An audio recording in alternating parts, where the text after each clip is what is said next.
Hello students, पिछले lecture में हमने नागार्जुन के कुछ क्वेश्चन किए थे। आज हम उनकी अगली कविता बादल को गिरते देखा है से संबंधित कुछ क्वेश्चंस करेंगे और उसके आगे भी कुछ क्वेश्चंस करेंगे, मतलब सभी तरह के मिक्स क्वेश्चन भी करेंगे। तो पहला है, मैंने तो भीषण जाड़ों में नभ चुंबी कैलाश शेष पर महादेव को झंझाने से गरज गरज भिड़ते देखा है। ये जो प्रस्तुत पंक्तियां हैं ये किस कविता से आधारित हैं? तो ये जो कविता की जो रचनाएं हैं, कुछ अंश हैं, ये बादल को घिरते देखा से ली गई हैं। नेक्स्ट है हमारा, तुंग हिमालय के कंधों पर क्या है? तो इसका आंसर है छोटी बड़ी झीलें। अगला है, बेबस चकवा चकवी की को शैवालों की हरी घास पर कवि ने क्या करते हुए देखा है? तो यहाँ पर इसका सही उत्तर है प्रलय कलह। नेक्स्ट है, भ्रमित होकर इधर उधर कौन भटकता है? तो इसका उत्तर है मृग।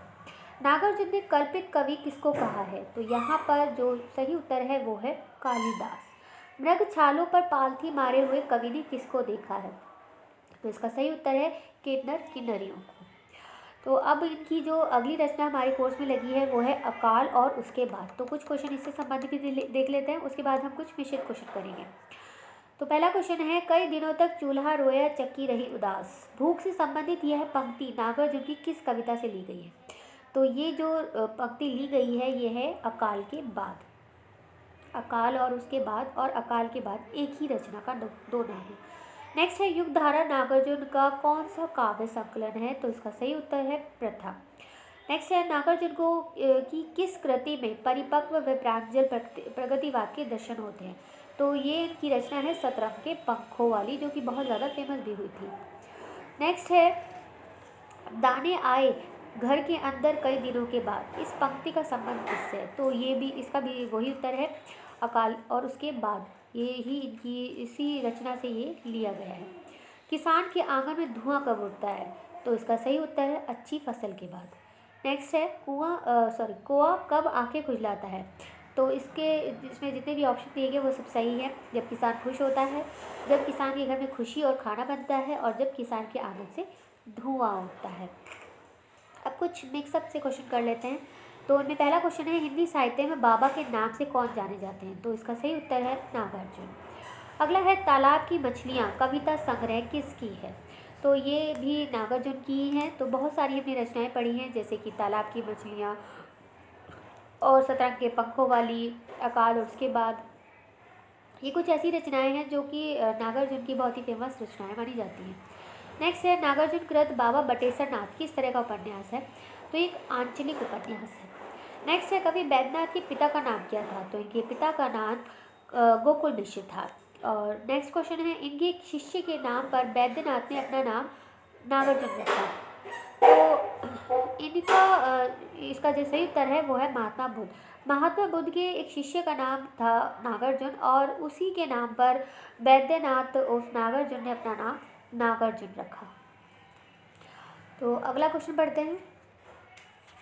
अगला है, बैद्यनाथ मिश्र ने मैथिली में किस उपनाम से लिखना आरंभ किया? तो उन्होंने इस जो मैथिली में लिखा था वो वैदेही नाम से लिखा था। नेक्स्ट है, नागार्जुन की प्रथम कविता कब छपी? तो इसका सही उत्तर है सन 1930 ईस्वी में। अगला क्वेश्चन है, नागार्जुन की पत्नी का नाम क्या था? तो इनकी पत्नी का जो नाम था वो था अपराजिता। अगला है, किसी रचना संयुक्त निकाय का अनुवाद पढ़कर नागार्जुन में पाली पढ़ने की इच्छा जागृत हुई। तो वो कौन सी रचना थी, मतलब किसकी रचना थी? तो वो रचना जो थी वो राहुल सांस्कृत्यायन की। इसमें गलत छपा हुआ है साहुल, वो साहुल नहीं है, राहुल है, राहुल सांस्कृत्यायन। नेक्स्ट है, सन 1938 में बिहार में कौन सा आंदोलन चल रहा था? तो जिसमें नागार्जुन ने भी भाग लिया था। तो वो जो आंदोलन था वो था किसान आंदोलन। नेक्स्ट है, श्रीलंका में पाली के साथ नागार्जुन ने काम चलाऊ भाषा सीखी। कौन सी भाषा थी वो थी अंग्रेजी। अगला है, नागार्जुन का प्रसिद्ध खंड काव्य कौन सा है? तो नागार्जुन का जो प्रसिद्ध खंड काव्य है वो है भस्मासुर। ये भी बहुत उनकी फेमस रचना है। तो कुछ एक रचनाएं तो आपको बिल्कुल टिप्स पे याद होनी चाहिए, जैसे कि शतरंग के पंखों वाली, अकाल और उसके बाद, और शतरंग के पंखों वाली, भस्मांकुर और पुरानी ज्योतियों का कोरस। ये कुछ ऐसी रचनाएं हैं जो अक्सर पूछी जाती है। तो नेक्स्ट क्वेश्चन है, देखो वही रचना आ गई है, पुरानी ज्योतियों का कोरस की रचना विधा कौन सी है? तो ये काव्य है। अगला क्वेश्चन है, नागार्जुन का इनमें से उपन्यास कौन सा नहीं है? तो इसमें जो सही उत्तर है वो है तालाब की मछलियाँ। इसके अलावा जितनी भी रचनाएं दी गई हैं वो सब इनकी रचनाएं हैं, यानी कि बाबा बटेश्वर नाथ, बलचनामा, जमनिया के बाबा, ये सब इनकी रचनाएं हैं। नेक्स्ट है मैथिली और हिंदी दोनों भाषाओं में प्रकाशित नागार्जुन का उपन्यास कौन सा है? तो ये जो उपन्यास था वो था पारो। नेक्स्ट है अन्नहीनम की रचना विधा कौन सी है? तो अन्नहीनम की जो रचना है वो इन्होंने निबंध लिखा है इस नाम से। अगला है नागार्जुन की बाल साहित्य की रचना कौन सी है? तो नागार्जुन की जो बाल साहित्य की रचना है वो सभी हैं, यानी कि कथा मंजरी, मर्यादा पुरुषोत्तम, विद्यापति की कहानियाँ, ये सब इनकी बाल साहित्य की रचना है। अगला क्वेश्चन है नागार्जुन को साहित्य अकादमी पुरस्कार कब मिला? तो नागार्जुन को जो साहित्य अकादमी पुरस्कार मिला वो था 1969 ईस्वी में। अगला है नागार्जुन की साहित्य अकादमी पुरस्कार से पुरस्कृत रचना कौन सी है? मतलब साहित्य अकादमी पुरस्कार जो है उन्हें किस रचना का मिला?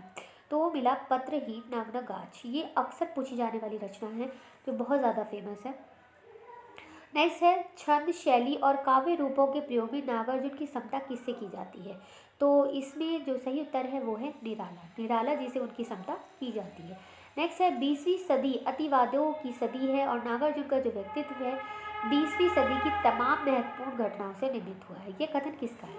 तो ये कथन जो है वो हॉब्सबॉम का है। उन्होंने नागार्जुन के बारे में अपने विचार व्यक्त किए हैं। नेक्स्ट क्वेश्चन है नागार्जुन ने कविताओं के जरिए कई लड़ाइयाँ लड़ी। वे एक कवि के रूप में ही महत्वपूर्ण नहीं है अपितु नए भारत के निर्माता के रूप में दिखाई देते हैं। तो ये जो विचार है कि आलोक धनवा के हैं। नेक्स्ट है शब्दों को वे यानी कि नागार्जुन इस तरह फेंटते हैं जैसे ताश के पत्ते फेंटकर कहीं से काट लिया। नागार्जुन की भाषा पर यह टिप्पणी किसकी है? तो यह जो टिप्पणी की गई है ये अरुण कमल ने की है। नेक्स्ट है हिंदी की ही असली रीढ़ ग्यावारू बोली। यह उक्ति कही गई है किसके द्वारा? तो यह उक्ति कही गई है नागार्जुन के द्वारा। नेक्स्ट है हिंदी भाषी प्रदेश के किसान और मजदूर किस तरह की भाषा आसानी से समझते और बोलते हैं? उनका निखरा हुआ काव्य में रूप नागार्जुन के यहाँ है। तो यह आलोचना किसकी है? तो यह आलोचना है डॉक्टर रामविलास शर्मा की। नेक्स्ट है नागार्जुन को कबीर की अवधि का सबसे बड़ा व्यंग्यकार माना गया है। तो किसने माना है? वो है डॉक्टर नामवर सिंह ने। नेक्स्ट है नागार्जुन की काव्य की भावात्मक विशेषता कौन सी है? तो नागार्जुन की काव्य की जो भावात्मक विशेषता है वो है स्वदेशानुराग की। नेक्स्ट क्वेश्चन है नागार्जुन ने अपनी कविता में प्रयोग किया है कि मतलब कौन सी शैली का प्रयोग किया है?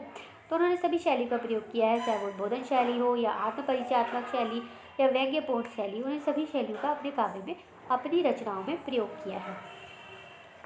अगला क्वेश्चन है नागार्जुन ने बिहार के किस आंदोलन में सक्रिय योगदान दिया? तो वो था जमींदार किसान आंदोलन। इस आंदोलन में उन्होंने अपनी सक्रिय भूमिका निभाई थी। नेक्स्ट है घोर निर्जन में परिस्थिति ने दिया है डाल। में किसे घोर निर्जन में डाल दिया गया है? तो वो है स्वयं कवि। नेक्स्ट है तभी तो तुम याद आती प्राण।